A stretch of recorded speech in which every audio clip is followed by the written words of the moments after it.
Hello viewers, நீ நம்ம பார்க்க போறது ஒன் பீஸ் எபிசோட் 1031 பார்ட் 2.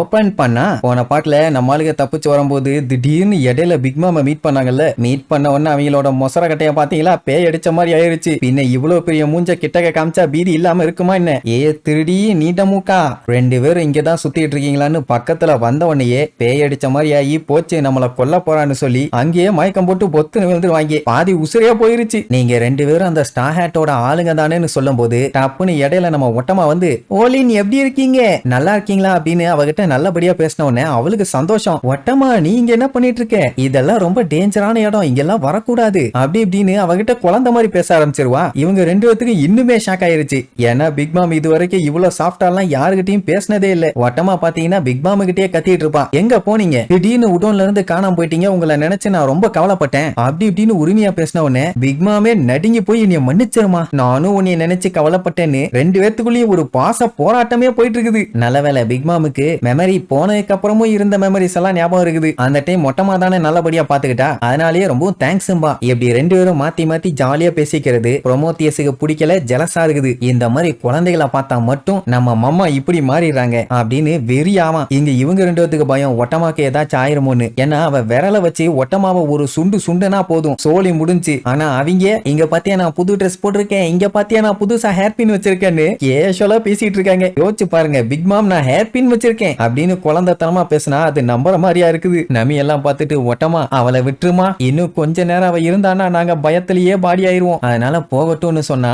அவங்க பேச்ச விடுற மாதிரி இல்ல. இந்த மாதிரி பிக் மாமுக்கு ஹேர் ஸ்டைலிங் பண்ணது ஒக்கபோரே டவுனை சேர்ந்த ஒரு உமன், ரொம்பவும் கஷ்டப்படுற ஃபேமிலி என்கிட்ட சொன்னாங்கன்னு சொல்லிட்டு சுருவை பத்தி விசாரிப்பா. அதாவது பிக் மாமு கிட்ட நல்ல விதமா நடந்துகிட்டா அவ நல்லவ, கொஞ்சம் எசக புசக ஆனாலும் அவளாதான் வச்சு செஞ்சிருவா. அப்ப அவளுக்கு மறுபடியும் ரெட் பீன் சூப் ஞாபகம் வந்து அதோட டேஸ்ட் வேற லெவல்ல இருக்கும், ஆஹா ஓஹோன்னு இருப்பாளா. உடனே நம்ம ஒட்டமா ஒக்கபோரே டவுன் அழிஞ்சு போச்சு, அதை அழிச்சிட்டாங்கம்பா. ஏன் என்னாச்சுன்னு கேட்டா இவங்க உடோனுக்கு போனாங்கல்ல, அந்த டைம் தான் ஒக்கபோரே டவுனை அட்டாக் பண்ணிருக்கானுங்க. அட வேற ஒண்ணும் இல்ல, கப்பல் நிறைய சாப்பாடை வச்சு அது எல்லாத்தையுமே கொண்டு வந்து இந்த டவுன்ல இருக்க மக்களுக்கு கொடுத்துட்டு போயிட்டான்ல. அதுக்கப்புறம் என்னாச்சுன்னா அந்த ஹோல்டம் வந்து யார் இந்த வேலையை பண்ணா அப்படி இப்படின்னு விசாரிக்கும் போது யாரும் சொல்லாம தான் இருப்பாங்க. நீங்க சொல்லலைன்னா உங்க கிராமத்தையே எரிச்சிருவேன். சுரு என்ன பண்ணா, சமாளிக்கிறதுக்காக ஹோல்டமை ஏமாத்தி கூப்பிட்டு போயிடலான்னு முடிவு பண்ணா. ஆனா கடைசியில ஏமாத்துறான்னு தெரிஞ்ச உடனே இவங்க தான் அந்த சாப்பாடு எல்லாத்தையுமே ஆட்டைய போட்டு சாப்பிட்டுருக்காங்கன்னு சொல்லி மொத்த டவுனையுமே எரிச்சிட்டான். இத பண்ணது கைடோவோட சபார்டினேட்னு வேற சொல்லுவாளா. இத சொல்லி அழுத உடனே பிக் மாமே செமையா கடுப்பாயிட்டா. ஏன்னா இவளுக்கு மறதி ஆனப்போ இவளை கூப்பிட்டு வந்து உட்கார வச்சு அவகிட்ட இல்லன்னா கூட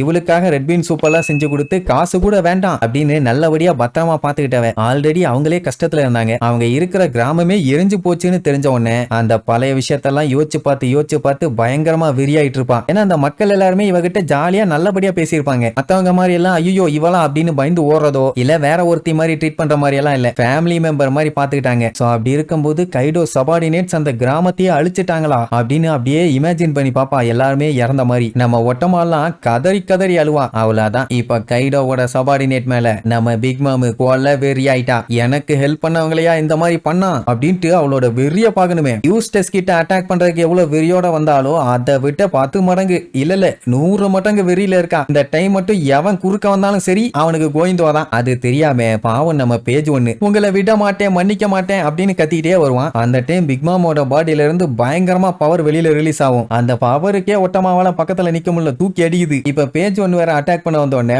ஒட்டமா சொல்லி கொடுத்துட்டா, இந்த மாதிரி கைடோவோட சபார்டினேட்ஸ் எல்லாம் எங்களை அட்டாக் பண்ண வர்றாங்க, ஏதாச்சும் பண்ணுன்னு. இவங்க ரெண்டு பேரும் கத்திட்டு இருப்பாங்க, ஏன்டா பின்னாடியே வந்து உசுர வாங்குறேன்னு, நீங்க சாகுற வரைக்கும் விட மாட்டேன்னு வெறி கொண்டு வருவான். குமச்சியோ ஓடு ஓடு ஓடுன்னு சொல்லி அங்க கத்திட்டு கிடப்பாங்க. இந்த டைம் தான் சரியான ரவுஸ். என்னன்னா அவங்க ஓட ஆரம்பிச்சிருவாங்க. இங்க பிக் மாம் என்ன பண்ணிருவான், ஏண்டா என்னதான் இந்த உலகத்துல பெரிய பைரட்டா இருந்தாலும் ஜஸ்டிஸ் அண்ட் ஹியூமனிட்டியோட இருக்கணும்டா, அது உங்ககிட்ட சுத்தமா இல்லன்னு சொல்லி கைய முறுக்கி அந்த யூவோ பவர் எடுத்து ஓங்கி அந்த பேஜ் ஒண்ணுக்கு ஒரே அடி. அவ்வளவுதான், ஒரு செகண்ட் அவன் யமனை பார்த்துட்டான். அட்டினா அட்டி மரணத்தனமான அடி தரையோட வச்சு நொறுக்கிட்டான். இத்தனைக்கும் இப்படி ஒரு வெறித்தனமான அட்டாக்க நம்ம ஆளுக மேல கூட அவ பண்ணல. அந்த அளவுக்கு ஒரு கொடூரமான அடி. எவ்வளவு பவர்ஃபுல்னா இவ அடிச்ச அடியில அந்த பவர் ஐலாண்டுக்கு கீழே பிச்சுக்கிட்டு போயிருச்சு. அப்ப எந்த அளவுக்கு தரமான பயங்கரமான அடின்னு பாருங்க. அவன் அடிச்ச அடியில பிக் மாம் இங்கதான் இருக்கான்னு யூஸ்டஸ் கிட்டுக்கும் தெரிஞ்சு போச்சு, ஜூயிஸுக்கும் தெரிஞ்சு போச்சு. அப்படி எல்லாத்துக்கும் தெரியுற அளவுக்கு ஒரு அடி. இனி அவ்வளவுதான், இதுக்கப்புறம் பேஜ் ஒன்னெல்லாம் எந்திரிக்க வாய்ப்பே இல்ல. பாவம் கொமச்சியோவாலே அதுக்கு மேல ஓட முடியல. நல்ல வேலை பிக் மாம் வந்து அடிச்சா, இல்லன்னா நம்ம ஆளுகளுக்கும் பெரிய பஞ்சாயத்து தான். இப்பதான் பிக் மாம பார்க்கும்போது மரண மாசா இருக்குது. கைடோவோட ஆளுகளுக்கும் இவளுக்கும் சண்டை வந்தா தாறுமாறா இருக்காது. இப்படி பேஜ் ஒன்னு பிக் மாம் அடிச்சதை நம்ம அல்டி பார்த்துட்டான். இதுக்கப்புறம் விடுவாளா?